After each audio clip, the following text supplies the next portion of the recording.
J'étais à la limite, mais tu vois que non, on est plus. Ah non, ça va. On a fait un très bon voyage. Oh, il est pas. Tu fais juste un toucher, c'est pour ça que je vous dis. Toucher, elle est. Tachango. Ok. Et puis après, on a réservé une place un peu arrière, pour pouvoir avoir moins de bruit.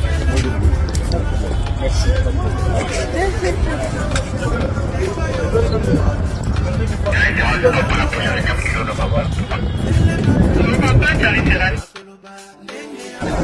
Ay lang ang muli.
Ok. Et puis après, on a réservé une place un peu arrière, pour pouvoir avoir moins de bruit. Merci.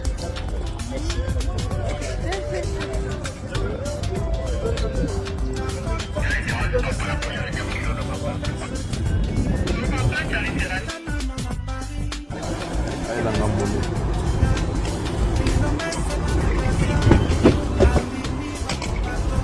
Tchai, Congo mon pays. Aujourd'hui là c'était l'arrivée de l'honorable Denis Sesanga, précisément à Katia Kananga. Et bota la réaction de la population. Zambe Nangai. Regardez seulement. Regardez. Bambi et Libanga. Comment Bambi Denis Sesanga Libanga na rompo Imokasai. Bota Libanga ana na seto filme ngona. Oh chango ana. Moni Libanga. Sesanga Libanga ya moyo. Tala boro alingi babo marango Sesanga. Bora moyo. Tala.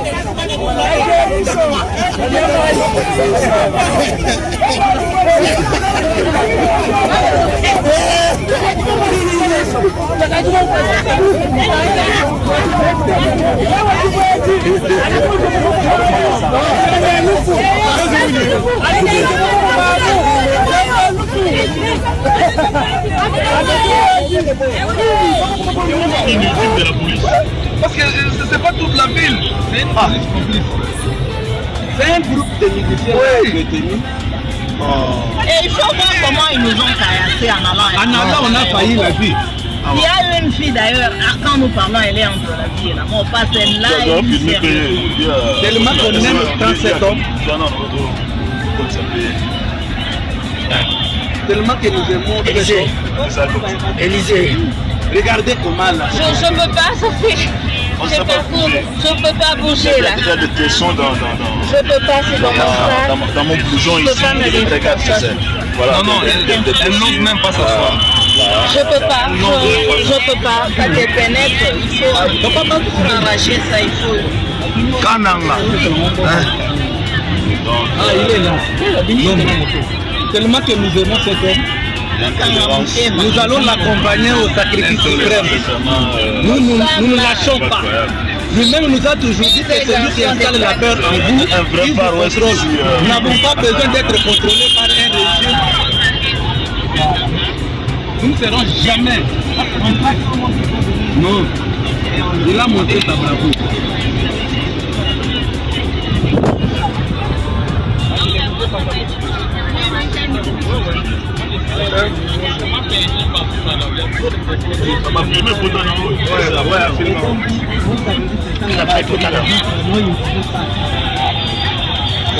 Il est là, cher. C'est notre équipe. Nous l'aimons. Nous allons l'accompagner au sacrifice suprême. On ne peut pas laisser des gens en train de braguer un pays comme celui-ci. Des gens, des jouisseurs qui n'ont pas de bilan. Nous ne laisserons jamais. Je me donne la sécurité là. Hein? Papa, il est couché, boy. Il est protocole. Des billets, papa. Tout ça, sécurité. Papa n'a kota boye.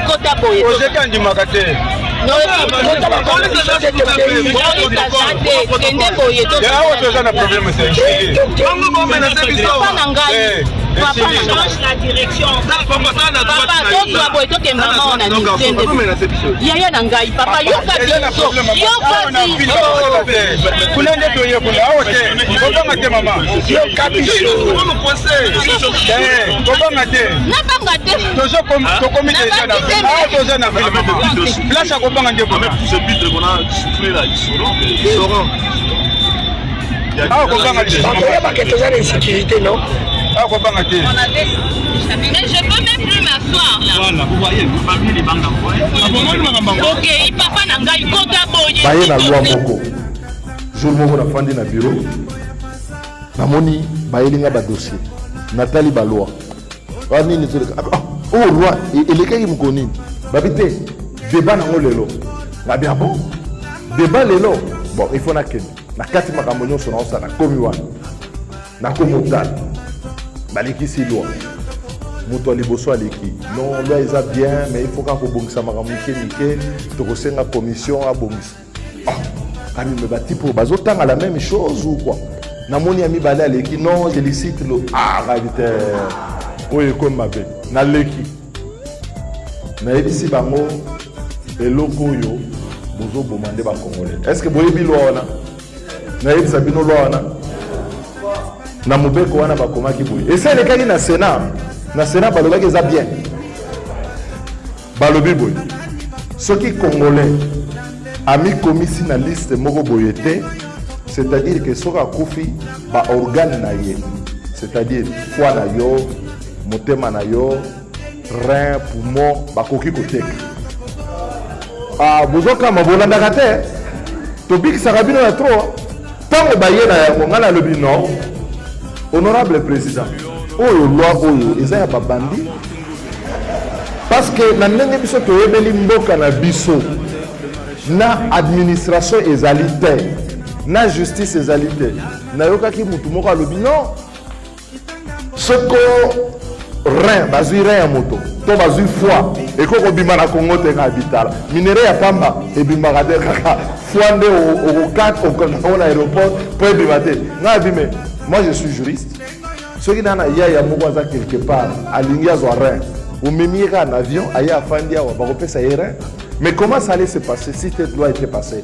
Au moment où on a côté na bamboka, bakangi bato, bako boma bato, ba ça trafic, il y a ba organe. Non, non, le biba, mais dit. Donc, bino, tout est qui pétrole.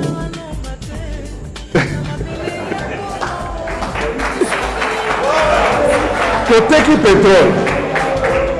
Tout est qui ba minéré. Tout est qui ba zamba. Tout est qui ma belé. Si quoi, comme il y a retête à battre. Donc, et comme à ceux qui l'ont les gars qui encore n'est na yebeli biso et les à la peine que rien ngoyo foi yangoyo libumu yangoyo c'est pas possible congolais ba ko côté kaye na kitité soko landi makambo le kuna na assemblée et ko pesa yo penda tristesse pour mboka na biso toujours c'est kango mais peut-être que ces jours-là si je n'étais pas passé à l'assemblée pour prendre une position aussi ferme parce que nandimi baninga nanga ba yo kelanga mo mingi so na zuma loba moko balandaka. Quand on a le Bible, on a mon débat est changé. Non, mais comme a dit l'honorable Sessangala, cette loi est dangereuse. On ne peut pas. Ti, tu peux que ça qui l'a tu bloquer à bon. Mais va bloquer en lelo. Je me souviens aux anazobela. Baken en okuna école. Donc, un pays où vous n'avez pas de registre d'état civil. Ndeko dano boyebi na bandeko bazaki na kata mutuka. Ba panzi ba vitra mutuka. Journaliste Odia aza menacé azoki bapota ndanu na maboko nyonso bapota.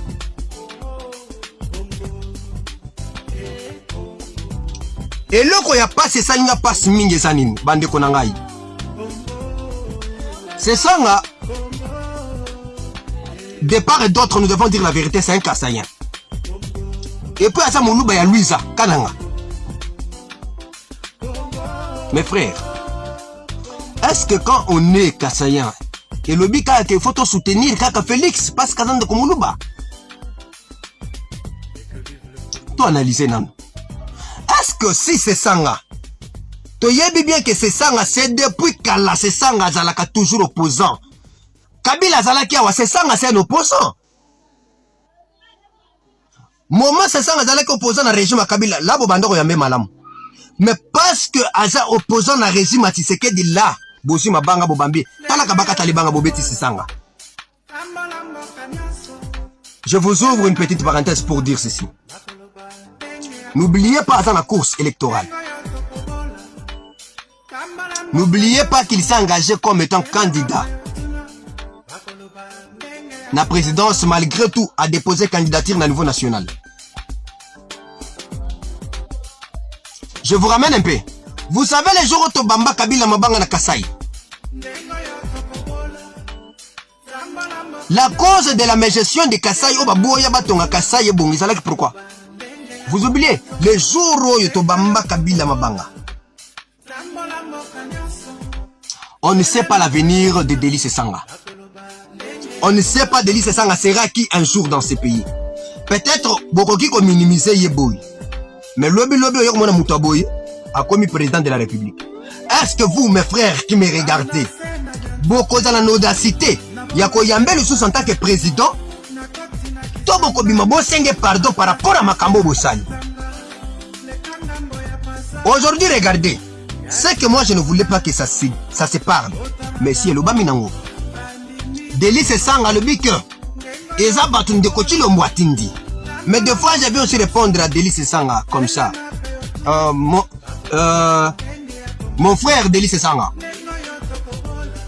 Makamuno surtout beaucoup de Sahara, c'est que dit nakati. Bato basali makambwana. Omoni de quoi c'est que dit nakati makambwana. Baza bande kono ba Kassaïen. Bande kono ba Kassaïen. Il ne faut pas toujours nyon surtout. Quand on a mutuka Tshisekedi, Tshisekedi mutobeki bango tegebo bambe mabanga. Tshisekedi n'a pas appelé. Évitons aussi quand même, hein, toi le ngopé makamususu, bolongwa. Na makamususu wana. Si tu veux t'attaquer, attaque-toi contre tes frères Kassaïens. Mais quitte dans l'histoire de Tshisekedi. Tshisekedi, dans cette affaire, il y a Tshisekedi des animakati.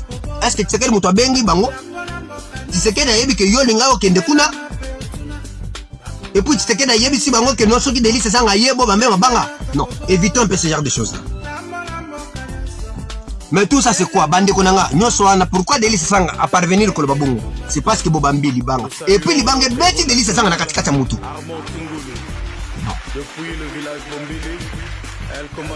Totika kofingisa Kasai na biso. Totika kofingisa mokonzi na mboka. Parce que ça tourne mal contre Félix. Est-ce que loko bosali geste bosali wana? Ba opposant mususu bazawana, est-ce que bakoza na souci ya kokende kuna na Kasai? Ba moni déjà kende kuna bango Kasai ba bambi mabanga et bongo biso ba province mususu. To kende te. Et vous voyez, est-ce que vous analysez que et loko wana kokende mabe et kokoma de profitation pas opposant. Et kokoma neti po moko bo opposant ba ko profiter. Kono ba que non moni to kokende Kasai te parce que Kasai est déjà tribalisé. Kasai est déjà bandeko Félix bazo ba biso mabanga, c'est élection yo et les élections moko biaisé. Est-ce que vous analysez quand même ce genre de choses? Vous analysez quand même ce genre de choses, mes frères Kasaïens, naloba te. Hein? Est-ce que vous analysez vraiment ces choses? Tolongo na makamboyo. Na sengi bino bandeko nanga, tolongo na makamboyo vraiment. Tolongo, c'est ça c'est un Congolais. Et un Kasaïen. Félix c'est un Congolais et Kasaïen. Tolongo na makamboyo. Pardon. Tolongo na makamboyo. Ça salit l'image. Ça salit l'image de notre province. Donc, et bien, c'est pour les francophonie, ils na Kinshasa. Représentation, il y a Bamboka, surtout les bandes Ezao. Est-ce que vous analysez quand même? Vous analysez quand même. Ce n'est pas dit que lorsque Félix c'est un Kasaïen, nous tous nous devons soutenir Félix. Non. Kabila était sur le pouvoir. Est-ce que c'est tous les Katangais qui ont soutenu Kabila? Mobutu était au pouvoir ici. Est-ce que c'est tous les Équatoriens qui ont soutenu Mobutu? Je ne pense pas.